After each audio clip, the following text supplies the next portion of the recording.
Buenas noches, señores. El curso que estamos viendo es mantenimiento de sistemas de protección eléctrica, dentro del cual vamos a ver conductores eléctricos. Como dice la definición, los conductores eléctricos son materiales en forma de hilo, ¿no? Que pueden ser sólidos o pueden ser cables, a través de los cuales pues, se desplaza con facilidad, ¿no? La corriente eléctrica, ¿no? La corriente eléctrica.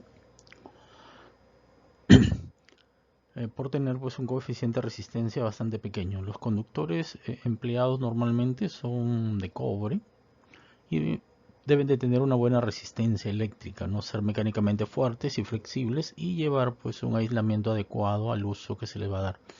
Los conductores eléctricos están cubiertos por una capa aislante de polivinilo y se clasifican según sus características y funciones, ¿no? Y aquí vemos algunos ejemplos justamente de conductores, ¿no? Conductores de cobre, conductores de aluminio. El conductor eléctrico tiene partes muy diferenciadas, ¿no? Como es el elemento conductor o alma conductora, que es por donde va a viajar la corriente, el aislamiento, ¿no? Que es el aislante que lo cubre o protege, y la cubierta protectora, ¿no? La cubierta protectora, que generalmente es de PVC, ¿no? De PVC. Aquí tenemos un elemento, el cable conductor y alambres, perdón, alambre conductor y cables, ¿no? En este caso es uno que tiene 3 hilos y este es uno que tiene un solo hilo. Según su aislamiento, los conductores se pueden clasificar como cables desnudos, ¿no? Cables o alambres desnudos, que son las líneas aéreas de transmisión y distribución eléctrica, o los aterramientos de los sistemas eléctricos. Pueden ser de aluminio, pueden ser de cobre sólido o de cobre desnudo. Los conductores con aislamiento, que es lo que vemos por este lado en esta imagen, tienden pues a evitar que la energía eléctrica entre en contacto, no con las personas o con objetos, que pueden ser artefactos, pueden ser ductos. También, ¿no? En instalaciones residenciales normalmente se emplean pues, los siguientes tipos de conductores, ¿no? Los alambres, que son conductores que están formados por un solo hilo de cobre recocido, que se emplea pues, en las instalaciones eléctricas. Y los cables, ¿no? Que están fabricados con varios alambres, es decir, varios hilos, ¿no? Que son mucho más delgados, con la finalidad de ya darle pues más flexibilidad, ¿no? al cable, y de esa manera sea más manejable o manipulable. También tenemos los cordones, que son conductores flexibles de pequeña sección y se fabrican pues con hilos finos retorcidos y protegidos con un forro aislante de plástico, ¿no? Como el que vemos ahí. Y se emplean pues para alimentar artefactos portátiles, ¿no? Como las planchas, los televisores, en fin. Luego tenemos los cables paralelos o dúplex, que son conductores aislados de manera individual y se encuentran unidos, ¿no? Por sus aislamientos. O bien se encuentran los conductores trenzados, ¿no? Como es el caso, por ejemplo, de los cables par trenzados, ¿no? Dentro de los cuales tenemos el UTP, por ejemplo.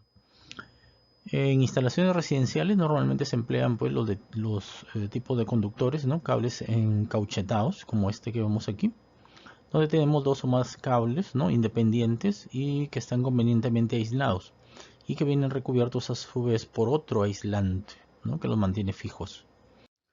Los aislamientos de los cables eléctricos, ¿no? Es el envolvente, ¿no? Y uniforme en toda la longitud del conductor, con un espesor adecuado, ¿no? Para la tensión de trabajo del cable. Entonces los cables de alta tensión pueden aislarse con varios tipos de materiales, como son por ejemplo el policloruro de vinilo, ¿no? El caucho etileno propileno o el polietileno reticulado, ¿no? Que son los materiales con los cuales se producen los aislamientos, ¿no? O chaquetas, que también se le dice a los cables. En los aislamientos de los cables eléctricos encontramos dos tipos de aislantes, ¿no? El aislamiento termoplástico y el aislamiento termoestable. En relación al aislamiento termoplástico encontramos el PVC, policloruro de vinilo, que es el más común, el PE, que es el polietileno, el PCP, que es el policlopireno, neopropeno plástico. Y en el aislamiento termoestable tenemos el XLPE, ¿no? Polietileno reticulado, o encontramos el EPR, el etileno propilénico, o el MICC, el cobre revestido mineral aislado, ¿no? Y aquí tenemos algunos ejemplos de esos aislamientos. Recordemos que casi todos los cables, ¿no?, tienen una capa de recubrimiento o aislamiento para prevenir pues que entren, ¿no?, en contacto unos con otros y provoquen un cortocircuito.